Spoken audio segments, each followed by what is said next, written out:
Specially मुलांसाठी ते म्हणतात की वरती शर्ट नाही घालायचा किंवा नाही घातला तरी चालतो, पण ते मला काही पटत नाही आहे. जर तुम्हाला सगळ्यांनाच करायचं आहे तर ट्रेडिशनल लुक सगळ्यांनाच तुम्ही रेस्ट्रिक्ट करा, पण हे जे आहे ते पटत नाही आहे. पण आपण सांगणार कोणाला? आपण महाराष्ट्रात नाही आहे.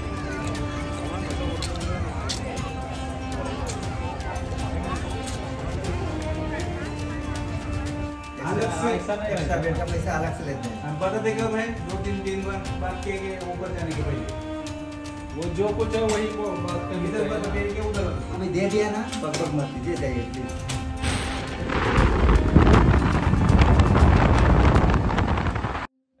नमस्कार मंडळी, मी बऱ्याच दिवसांनी ट्रिपला निघाली आहे आणि खूप दिवसांचा आपला हा गॅप पडलाय. आत्ता आम्ही निघालोय तिरुवनंतपुरमला आधी जाणार आहोत. मात्र ही ट्रिप डेडिकेटेड असणार आहे मलेशियाला. So we are flying to Malaysia. मात्र तिथे जाण्यासाठी आम्हाला अनेक पापड बेलावे लागलेत.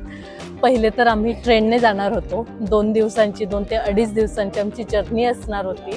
ट्रेन डिले झाली आणि त्यामुळे आम्ही on the spot flight book केली, जी आम्हाला टोटल 5 ते 6 हजाराचा बांबू लागला एकदम बजेट ट्रिपच्या नावाखाली.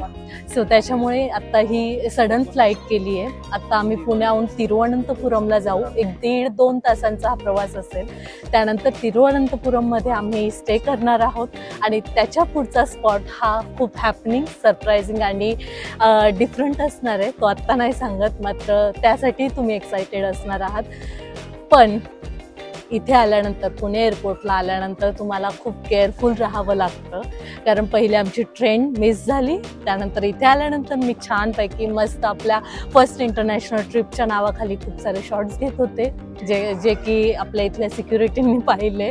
माझा कॅमेरा पाहिला, रिसायकल बिनमधून ते शॉट्स डिलीट केले. पूर्ण चेकिंग एकदम अक्युरेट केली जाते. सो त्यामुळे इथे येत असाल तर आपल्या सगळ्या वस्तूंची काळजी घ्या आणि मे बी व्हिडिओ पाहू शकतात की कुठल्या वस्तू या तुम्हाला एअरपोर्टवर चालत नाहीत किंवा तुम्ही कॅरी नाही करू शकत.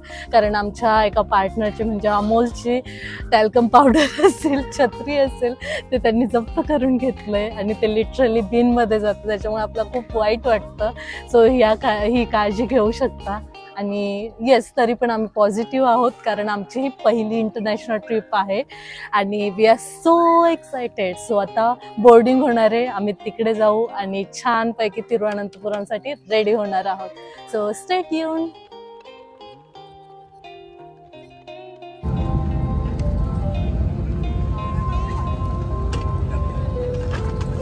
आप अपनी कुर्सी पर बैठे रहें और ऑक्सीजन का प्रवाह शुरू करने के लिए द्वार के बाहर निकलने से बिल्कुल पहले आप रक्षा जैकेट में हवा भरने उपलब्ध है. Your safety is our top priority.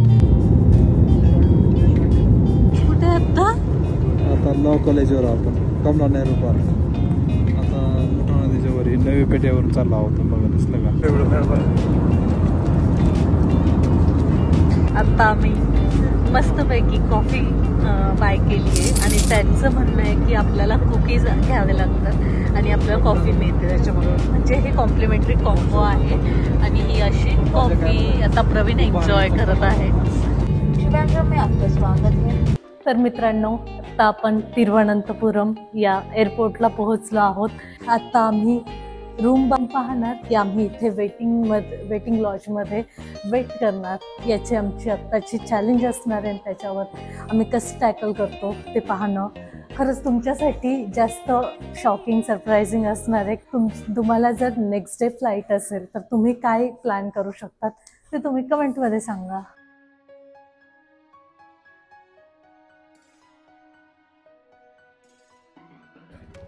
तर मंडळी, आता आपण निघालोय पद्मनाभ स्वामी मंदिराच्या जवळपास, कारण आपल्याला उद्या तिथे जायचंय आणि आम्ही आयडिया अशी लढवली आहे की तिथे जवळपास आपण रूम घेऊया आणि त्यानंतर आपल्याला उद्याचा दिवस सोपा जाईल. आणि त्यामुळेच आता इथून ऑटो केली एअरपोर्टवरून, जे की आम्हाला एअरपोर्ट टू पद्मनाभ स्वामी 350 सांगत होते.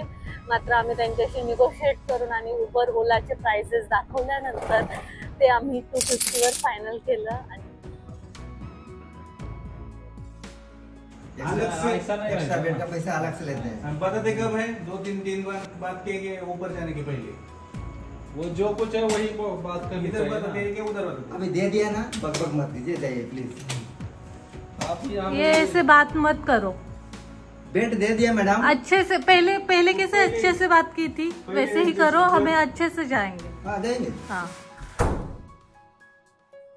तर मंडळी ही आमची रूम आहे, मस्तपैकी 1,500 मध्ये आम्हाला तिघांसाठी ही रूम मिळाली। इथे वरती 2 जण झोपू शकता आणि खाली त्यांनी गादी अंथरून दिलेली आहे। सोफिस्टिकेटेड चांगली आहे। समोर आपला हा मिरर आहे आणि हे वॉशरूम आहे। 1,500 मध्ये आम्हाला ही 24 आवर्ससाठी मिळाली आहे। सो आपण त्याच्या पुढे जर तुम्ही कोणी 4 लोक असतील वगैरे तर त्याचे एक्स्ट्रा चार्जेस लागतात। सो अशा प्रकारे पद्मनाभ स्वामी जवळच आम्ही ही रूम केली होती आणि आत्ता निघालोय पद्मनाभ स्वामीला। चला तर मंडळी आम्ही पद्मनाभ स्वामीला जायला निघालो होतो। Native place Maharashtra Pune. Yes Pune Pune. और ये मंदिर का टाइमिंग का क्या रहता है? We want to visit Padmanabha Swamy. हाँ మార్నింగ్ 4 o'clock లేదు starting okay evening 8 o'clock night Okay. 8 o'clock వరకు ఉంటుంది ओ timing so every day it changes. ఎవరి డేట్ ఉంటుంది పోయి ఇప్పుడు why they change every day? Good morning मित्रांनो। सो आता आपण पद्मनाभ स्वामीला निघालो होतो, मात्र आपला छानपैकी असा पॉप झालाय आणि आता मंदिर बंद झालंय आणि मंदिर बंद झाल्यामुळे आम्ही विचार करतोय की केरळा म्हणजेच तिरुवनंतपुरम मधला जो शिवाचा टॉलेस्ट स्टॅच्यू आहे, जो सगळ्यात उंच स्टॅच्यू आहे, तिथे भेट देण्याचा। मात्र त्याआधी पहिले आपल्याला नाश्ता करायचा आहे आणि मग ह्या जर्नीला सुरुवात करायची आहे। आता तुम्ही माझा गेटअप पाहू शकता, साडी वगैरे नेसली आहे, तर तुम्हाला प्रश्न नको पडायला। तर पद्मनाभ स्वामीला तुम्हाला ट्रेडिशनलच कपडे घालून जावे लागतात आणि त्यामुळे आम्ही ही साडी आणि लुंगी असं परिधान करणार आहोत आणि त्यानंतर या मंदिरात एंटर करणार आहोत। पण त्याआधी आपण नाश्ता करूया, चलो।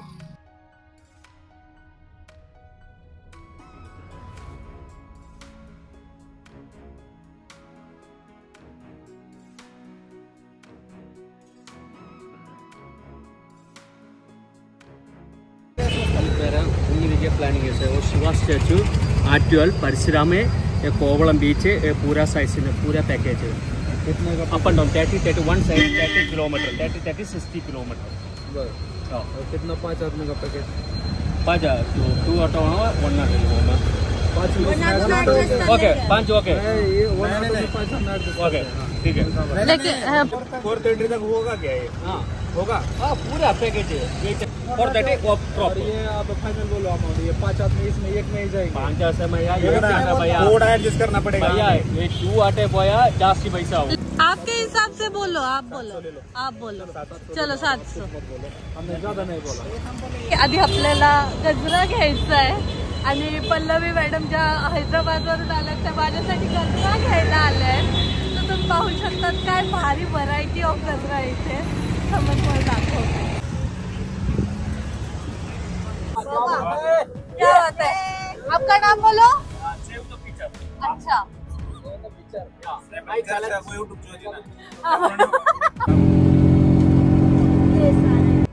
चालेल वीडियो भाई सेम प्रवीण गाडी चालत असतो मैं एमडी अच्छा एमपी के साथ है क्या? कांग्रेस मेरा बीजेपी नहीं। अच्छा ये टेम्पल का टाइम क्यों चेंज होता रहता है? टाइम पटना वाला हाँ 4:30 5:30 ओपन। लेकिन चेंज क्यों होता है हर दिन? टुमारो मॉर्निंग है और 4:30। यांना उत्तरच देते। हायो होय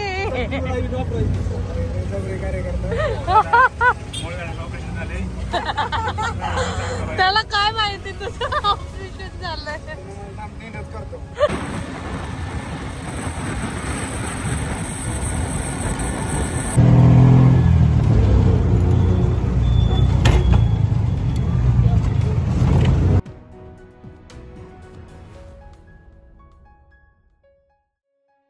चाइल्ड वहाँ पे आपको 15 पॉइंट हम दिखाएंगे। स्टार्ट हम यहाँ से करेगा, ऐसे स्टार्ट करके पहले से टॉयलेट जाएगा, फिर जाएगा कोई भी क्या है, और क्या टोटल आपको टाइम लगता है कि मोर आपको 1 से लेकर 2 घंटा पूरा घूमने के लिए टाइम लगता है। उसका जो पैकेज का रूटिंग हमारा ऐसा होता है 2 आदमी ऊपर तो बैठेगा। हमारा रेट लगभग 3,500 रुपीज़ पड़ेगा पर 2 पर्सन। तर मंडळी आता आपण पुलरी या ठिकाणी आलोय आणि खूप साऱ्या वॉटर ऍक्टिव्हिटीज इथे आहे. तुम्ही बॅक साईडला पाहू शकता, बॅक वॉटर वगैरे आहे आणि यातून आपण हे कायाकिंग नाही म्हणू शकत, पण बॅक वॉटर पूर्ण एक्सप्लोर करणार आहोत. आणि असं म्हणतायत की फॉरेस्टचा सुद्धा एरिया आहे. आत्ता आम्हाला सध्या हे पॅकेज 2200 रुपयाला मिळालंय 5 लोकांसाठी. जर आपल्याला फॉरेस्ट म्हणजे 1.5 तासाचं हे जर ट्रॅव्हलिंग करायचं असेल तर त्यासाठी 3000 सांगितले होते. इथे आल्यानंतर खूप छान बार्गेनिंग करा, त्याशिवाय तुम्हाला इतका आनंद घेता येणार नाही. कारण हे आपल्याला स्टार्टिंग करतात 3500 पासून आणि तीही 2 व्यक्तींसाठी. सो तुम्ही व्यवस्थित बार्गेन केलं तर तुम्हाला छान डील मिळेल. तर मंडळी आता आपल्यासाठी ही छान बोट आली आहे. आता आपण यात बसूया आणि पाहू आपल्याला या पॅकेजमध्ये काय काय पाहायला मिळणार आहे. Let's go. वरतून हायवे जातोय आणि खालच्या बाजूने आपण या बोटिंग मधून जाणार आहे. काय सुंदर अनुभव आहे. एकदम चिल्ड.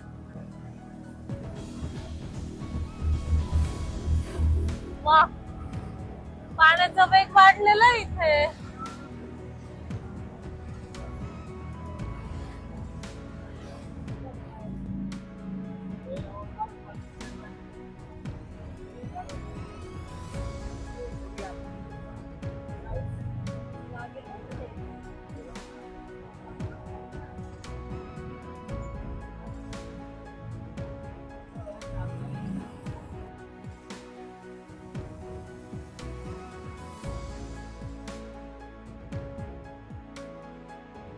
ऐसे क्लैश विश होता है.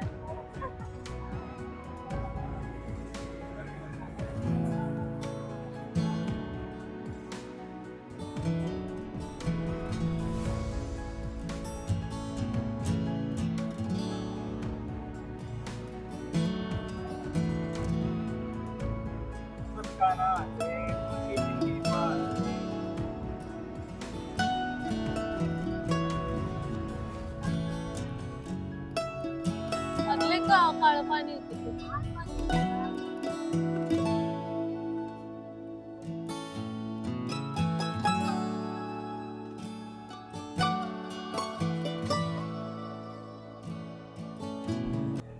तर मंडळी अशा प्रकारे आपण ही बोटिंग सुरू केली होती. मात्र आमचा जो बोट चालवणारा आहे, ड्रायव्हर, पायलट, व्हॉटएव्हर यू से, तर त्याच्याकडून ही बोट सारखीच बंद पडतीये. आय डोंट नो आम्हाला 40 पीस दिलाय का, पण मध्येच धाकधूक पण होतीये. छान सफर आहे मस्त पाण्यातून.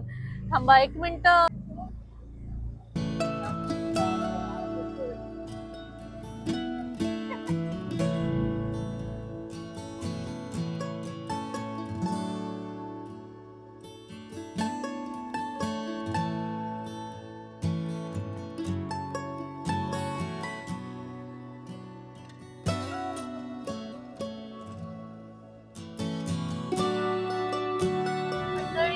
भाग आहे सी वॉटर आणि रिव्हर असं याचा संगम होतो.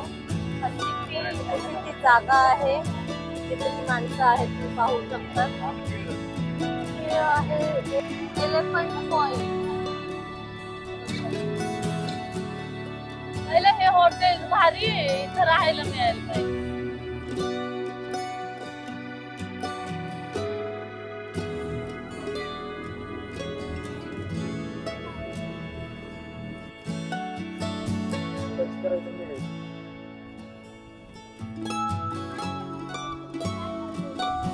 मला वाटलं ठोकणार आहे का काय.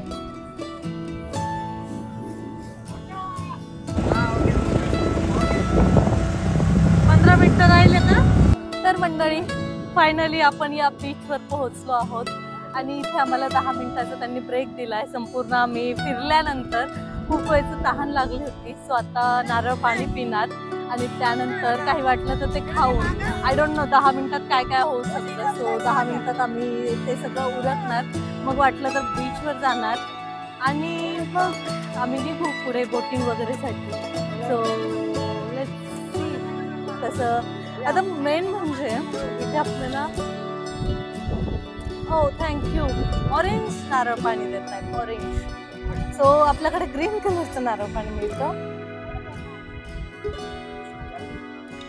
वा, खूप गोड आणि छान पाणी आहे, ऑथेंटिक आहे. इथे तुम्हाला वेगवेगळ्या प्रकारची नारळ पाहायला मिळतील.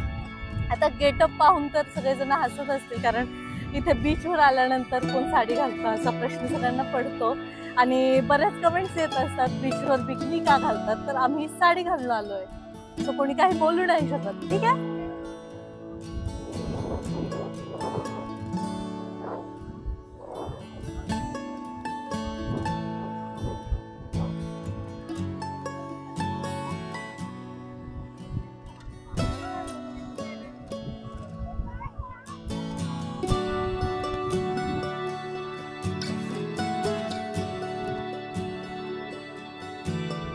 शपथ.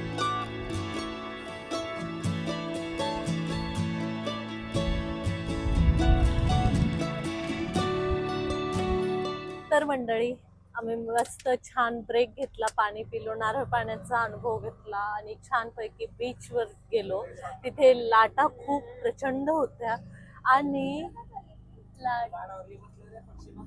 कुठला पक्षी आहे तर तो आपल्यासाठी फिरवलं का त्याने आपल्यासाठी बोट फिरवले का? थांबा, आता आम्हाला एक छान असा पक्षी दिसलाय, तुम्हाला दाखवते. वेट.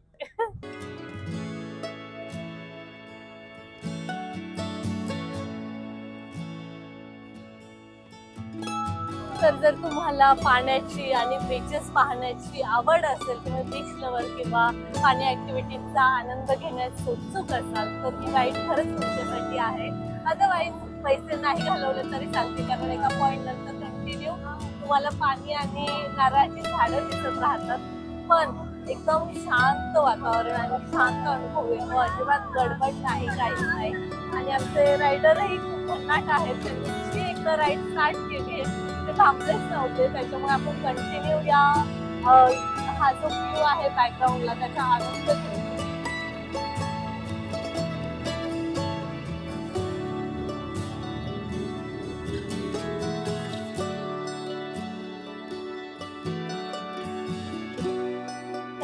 अशा प्रकारे राईड कंप्लीट झाली आहे आणि आता आम्ही पुढच्या स्पॉटला निघणार आहोत.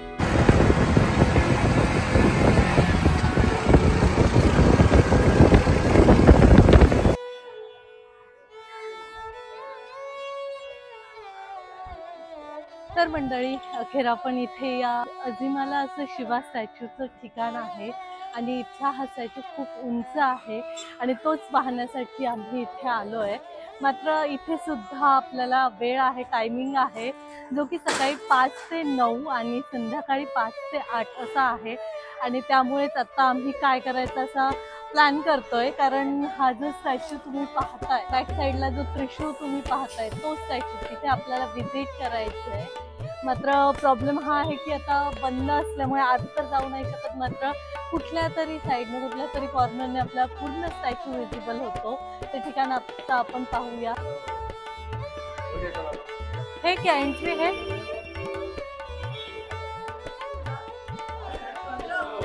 हाँ?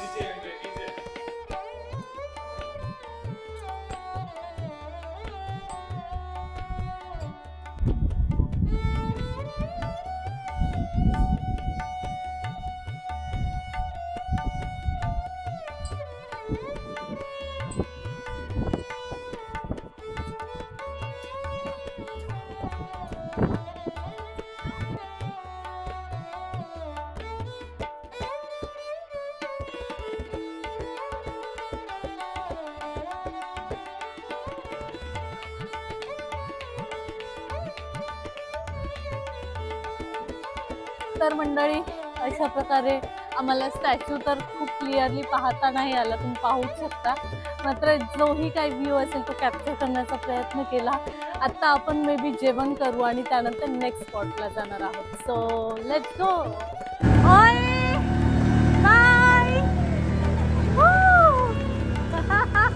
Bye bye bye bye bye.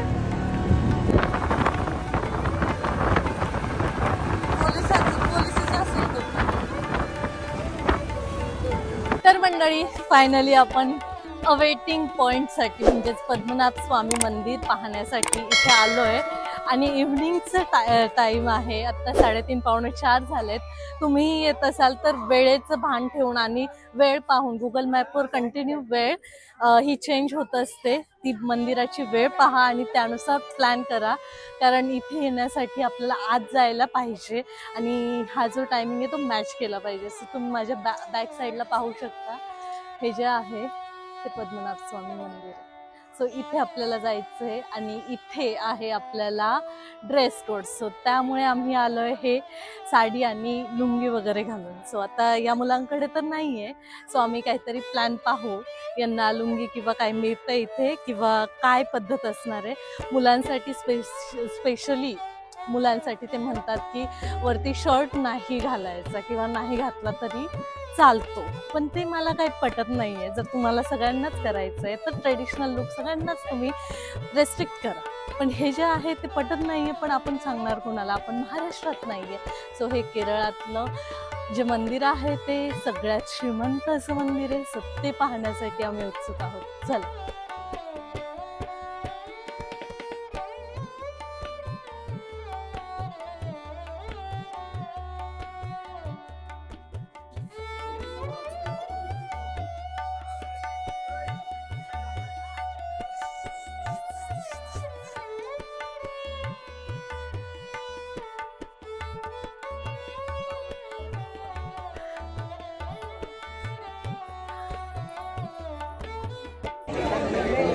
तर मंडळी, खूप सुंदर पद्धतीने आम्ही आतमध्ये दर्शन घेऊन आलोय. पद्मनाभ स्वामी म्हणजेच विष्णू नारायणाची अतिशय देखणी शयनासन अवस्थेतली खूप सुंदर अशी मूर्ती आहे. तुम्हाला सुरुवातीला कळणारच नाही की आतमध्ये ती मूर्ती अशी झोपलेल्या अवस्थेत किंवा शयन अवस्थेत आहे, मात्र तिथे गेल्यानंतर तुम्हाला तो अंदाज येईल. कारण पहिल्या ह्याच्यामध्ये आपल्याला पुढे देवदेवतांच्या मूर्ती आणि पणती दिवे लावलेले दिसतात, मात्र थर्ड कॉलममध्ये म्हणजे ही 3 भागात विभागलेली आहे. जिथे काय पहिल्या भागात तुम्हाला विष्णूंचे पाय दिसतात, मधल्या भागात त्यांचा मध्यभाग आणि पुढच्या भागामध्ये तुम्हाला विष्णूंची अतिशय देखणी अशी मुखमूर्ती दिसते, ज्याच्यात एका हातात तुम्हाला कमळ पाहायला मिळतो, दुसऱ्या हाताच्या बाजूला तुम्हाला त्यांच्या शंकराची पिंड पाहायला मिळते आणि ती अतिशय देखणी आहे आणि अतिशय हिरे माणके आणि रत्न लावलेला त्यांचा तो हात तुम्हाला एखादा मूर्ती प्रकट झाली तुमच्यासमोर अशी भावना देतं. त्याच्यामुळे तुम्ही या मंदिराला नक्की भेट द्या. इथे आल्यानंतर तुम्हाला अनेक देवदेवतांच्या मूर्तीही पाहायला मिळतात. अनेक मंदिरं आहेत छोटी छोटी आणि मोठा विस्तारलेला हा भाग आहे. एक आय डोंट नो किती स्क्वेअर फुटात आहेत, पण गेल्यानंतर इतकी भव्य भावना इथे येते आणि तसंच हे मंदिर आहे आतमध्ये गेल्यावर. So do visit it. आणि याला आपल्या इथलं सगळ्यात श्रीमंत मंदिर का म्हटलं जातं याची प्रचिती तुम्हाला आतमध्ये गेल्यावर येईल. So thank you so much for watching. आणि आता आम्ही पुढच्या प्रवासाला निघणार आहोत. चलो. पिंड दिसते मला, आतमध्ये गेल्याचा प्रभाव आहे वाटतं.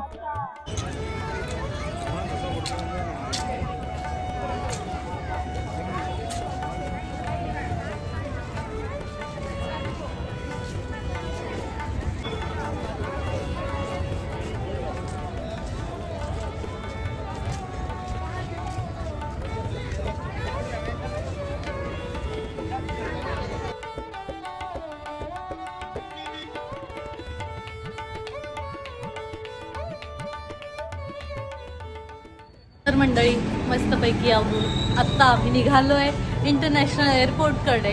तिरुवनंतपुरमवरून आत्ता डिरेक्टली निघणार आहोत मलेशियाला. So stay tuned. आत्ता आम्ही चाललोय डिरेक्टली एअरपोर्टवर आणि ते काका आमच्या बॅग्स ठेवत आहे. 150 रुपये घेतलेत. येताना जरा जास्त घेतले होते कारण मिडनाईट होतं. हो हो, कसलं भरलंय आपण.